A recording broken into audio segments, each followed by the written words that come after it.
Crop water usage is described by the amount of water a crop receives in order to produce its final yield or product. Knowing the exact amount of water a certain crop needs to produce the largest yield possible is key for a farm's success, since water is becoming an increasingly scarce resource, making it a greater expense.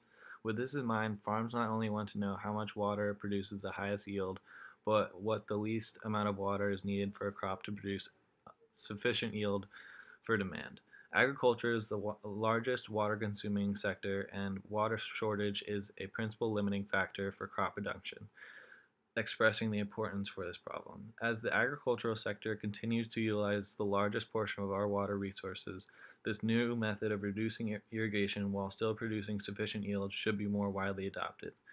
Water use efficiency is similar to a crop's water usage, describing how efficiently water is used and converted to produce the largest output. It is thought that less input would expect an equally reduced output. In this case, less water will result in equally lower yield. An article on this very subject by Yubin Fan in 2018 reports findings that conflict with this way of thinking. Their report was done using the data collected from two different agricultural crops, wheat and cotton.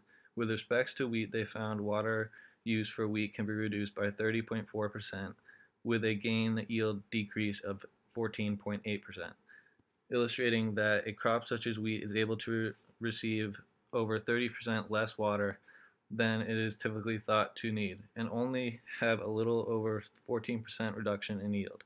This finding expresses how this particular crop's water usage can be reduced without the need to worry about a large reduction in yield, meaning farms have a huge opportunity to save water.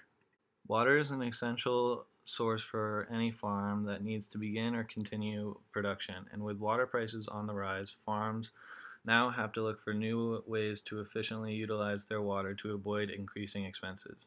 Glenn Schnabel, in their 2013 article, expresses that an average cost to irrigate an acre of land on a large farm can cost upwards of $68.